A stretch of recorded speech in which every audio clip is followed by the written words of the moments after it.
As the years go by, it seems the NFL is absolutely hell-bent on changing the sport of football into flag football. We're going to talk about it in today's episode, folks, so stay tuned.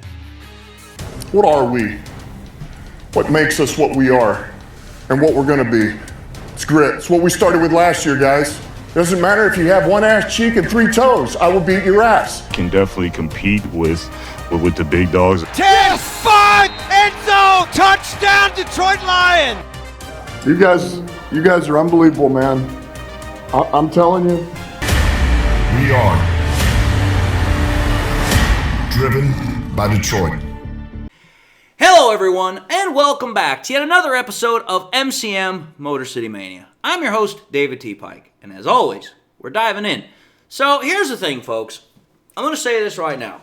I'm a Lions content creator, if, the garb and everything else didn't give that away. But here's the thing. I have a vested interest in football in general, rather than just a Lions fan, because football is a sport that I absolutely love. It's a sport that, to me, I played growing up. I've loved it ever since I was old enough to remember. And for me, having played it, having watched it, it's a sport that I think is a great sport because of the fact that it's a sport that not only strengthens character, but it also strengthens your body, it strengthens your mind. It's a great, character-building sport that does a lot of things that get you as an individual to be a much more tough person, a much more gritty person. It's a great sport, in my opinion. However, though, the sport that I played of football growing up has largely been disappearing for the last, 10, 12, 15 years. Because I'm going to say this. If you watch college, you watch or go to you watch a high school game or something like that, that is about as close as you're going to get when it comes to the sport actually kind of being played the way it should be played. Because when you take a look at the NFL right now, the best way I can take a look at the NFL is that the NFL constantly is choosing to surrender to greed to continue to emasculate the sport of football. And yes, I do know what I mean there. Because if you think about it, football is a very tough, it's a very physical, it's a very demanding sport. If you're going to play football, you know you're going to be in it for pain. You're going to be in it for a lot of physical repercussions. And for me, football should be a sport that's what it is. You should be knowing that, hey, you're going to get hit. You're going to have to tackle. You're going to have to physically put your body on the line in order to make plays.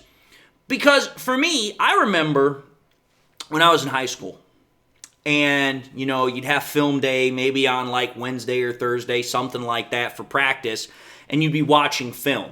And maybe if you had a really good practice the day before you started watching film, the coaches might, decide to put on like an NFL highlight film tape where it would have the best hits, the biggest hits in the NFL. And that for me was the greatest thing in the world. I loved watching those highlight films because you got to see guys like John Lynch, Ray Lewis, James Harrison, Ed Reed, Brian Urlacher, and Patrick Willis. They would just be delivering the boom on these players, and it was absolutely awesome, especially when you had the background music, and it was just like, dude, that's what I want to do. Because there used to be a time where if you were playing high school, you were playing college, it's like, listen, I want to lay this guy out. I want to give the loudest hit possible. I want to give the biggest hit possible because I want to show dominance on the football field. I want to be an aggressive, mean individual that nobody wants to mess with.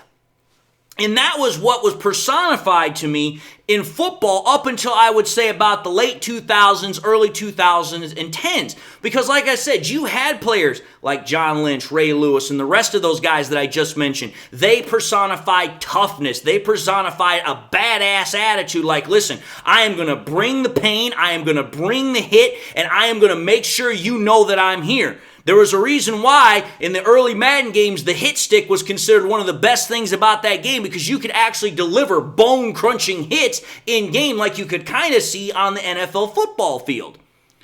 But now the NFL is completely doing away with this. The NFL is all about the flash of these big explosive plays, whether it's run or passes, but it's becoming more about, hey, how can we deliver these really big explosive passing plays, making the job of defenses ever more difficult to stop these offenses? Because the NFL is all about, hey, how can we get more explosive plays? How can we get more flashy plays? How can we get plays that really, garner in viewership and all this nonsense? And what they're doing is they're making these rules for the defense ever more restrictive. Now, I'm going to say this.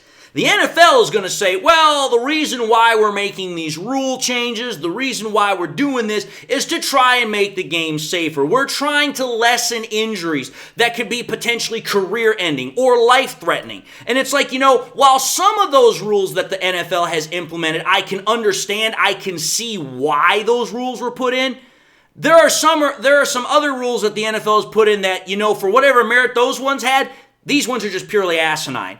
And the most recent and most ridiculous rule change that I can think of right now is the ban of the hip drop tackle. Because to me, that is stupid. It's absolutely asinine, and all this does is just move the NFL one step closer to destroying football for what it is. Like, come on now. Let's just be honest with ourselves. The Pro Bowl is already a freaking flag football game. What the hell's to stop the NFL from saying, you know what, we're just going to go away from tackle football in general. We're just going to play flag football now.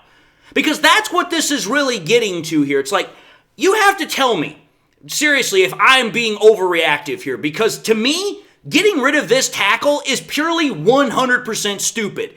Because let's understand something. Tackling does require proper form. It does require your ability to take good angles and have the ability to make good wrap-up tackling to bring down opposing ball carriers. But let's understand something here. That's only in a perfect world. That's only in practice. That's only if all the conditions are met. And let's understand something here, having played football, and I know football players will say this too. There's hardly, if ever, a situation where something is 100% perfect. There is hardly ever a situation where you can clearly say, oh yeah, that just was a perfect wrap-up tackle and it just went, totally the way I wanted it to.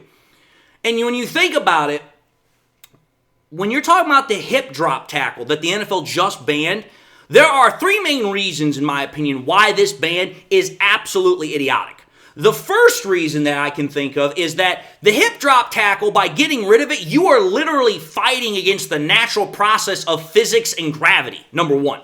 Number two, you're making it almost virtually impossible for one-on-one tackling. And then number three, the NFLPA itself opposed the implementation of the ban, meaning the players, they didn't want it. They wanted to keep the tackle in the game. And let me explain this, because let's go through all three of those reasons that I just talked about.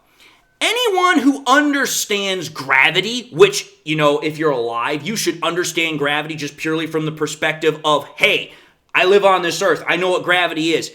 It's quite easy to know that when you're trying to chase someone down from behind or to the side, and you're trying to tackle them, that unless you decide to jump on that person's back, or some other way of actually tackling them, you're going to try and go lower on the person, especially when you're in the NFL, because the NFL's already made it abundantly clear that they don't want you tackling high. Which, okay, if you don't want them tackling high, I can understand that, because also, what's the rule in football? Low man wins. So, okay, you don't want them tackling high, which means you have to tackle lower. Well, okay, what's the best way to tackle somebody? Usually around the waist. Okay, so if you're trying to tackle around the waist or lower, which is at the legs, that typically means you have to get lower too. And if you're trying to get someone from behind or to the side, you're probably not going to have your feet underneath you while trying to run and chase these dudes down. So you're trying to tell a defender that, oh, by the way, I don't want you dropping to your hip to try and get this guy. I want you to either, one, jump on his back or potentially try and run through him, which is either, again, from the side or from the backside. Which to me, again, you're starting to get into that territory of, oh, well, maybe now we're talking about another potentially dangerous type of tackle, a blindside tackle or a tackle from the back, which again, the NFL is trying to do away with all that other stuff too.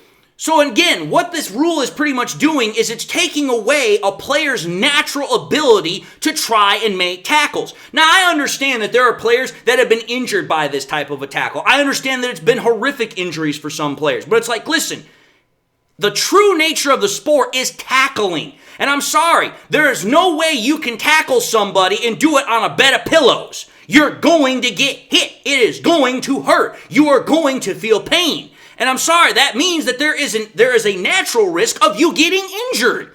If you have a problem with that, I got one thing to say to y'all. Don't play the damn sport. If you're going to play football, it's going to involve a natural risk of getting injured. If you're going to start taking away any possible way of tackling players, then again, you're not playing tackle football. You're playing flag football. And I'm sorry, flag football has literally all you got to do is you're playing almost like air raid football because there's no incentive to run the ball. So all you're doing is passing the ball. And that's what we're getting to with this. When you start taking away the ability to make tackles like this, you're taking away the ability of a defense to try and stop opposing offenses. Then you take a look at the second reason. If you think about this, there are players that are on the defense that are in the backfield, the defensive backfield, safeties and corners that are like 180, 190, maybe if they're lucky, 200 pounds. And they're having to tackle wide receivers, tight ends, running backs, and some quarterbacks that are like almost 30, 40 pounds heavier than them. I'm sorry, but there's not a whole lot of a chance of you coming straight up 1v1 and trying to tackle them unless it's a possible game tackle. So it's making it virtually impossible to do one-on-one tackling.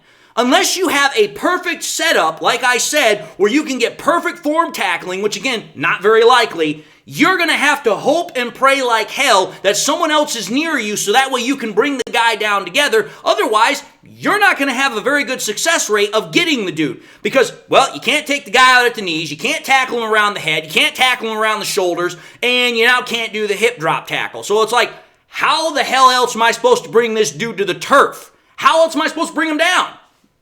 That's what makes this rule absolutely asinine, in my opinion.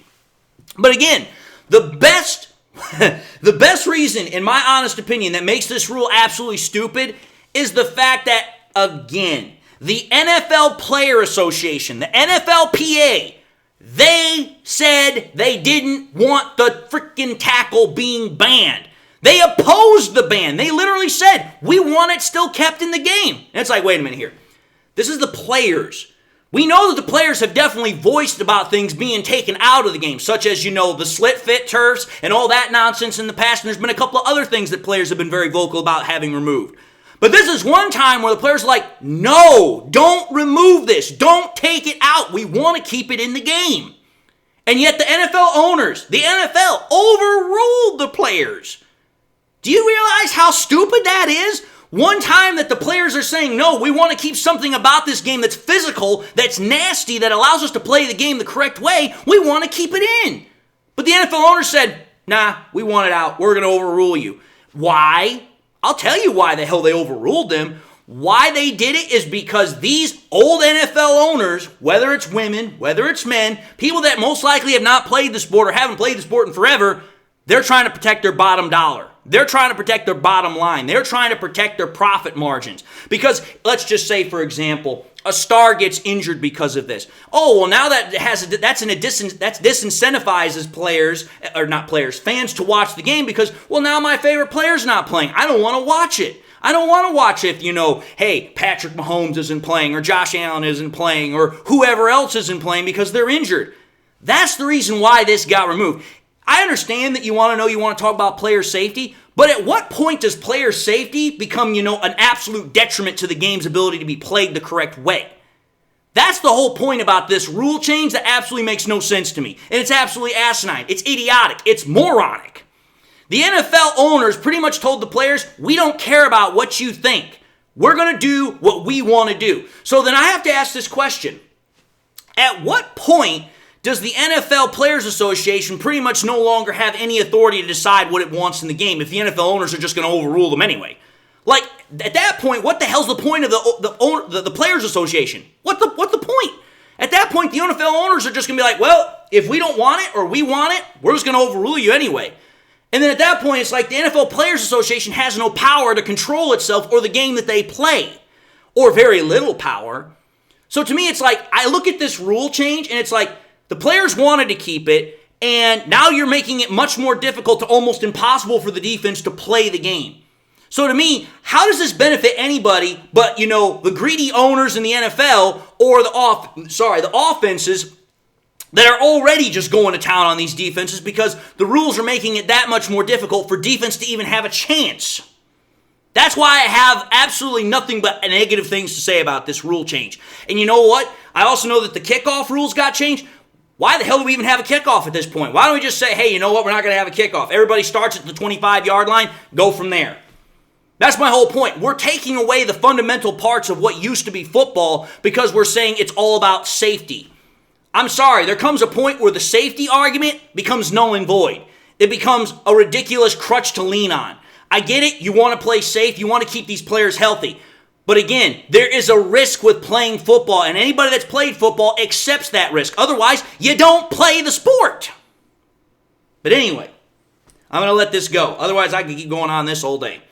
But anyway, having said that, I'm going to let it go and say thank you all for watching another episode of MCM Motor City Mania. If you like what you saw, by all means, highly encourage you all to watch the next episode. Also encourage you all to do one of these three things: like, comment, and subscribe. If by chance you subscribed in the past, you forgot to do so at the time, or you just subscribed and you've not had a chance to do so, again, please subscribe to the channel. It helps me out. But also, after you subscribe, make sure you turn on the bell notification icon as well, so that way you never miss any more content that I push out. Also encourage y'all to share the content with your Lions friends and family members. Share here on YouTube, share it on Twitter, share it on Facebook, share it anywhere and everywhere you can with everybody and anybody that you can. The more we share it, the greater the channel spreads, the greater the channel grows. And with that having been said, to everybody, I hope you all having a great day. Hope you all having a blessed day. Hope you all got something that makes you happy and makes you smile. Also hope you enjoyed the content. But with that, just want to say to y'all, God bless. And until the next time we meet, I'll see y'all in the next episode.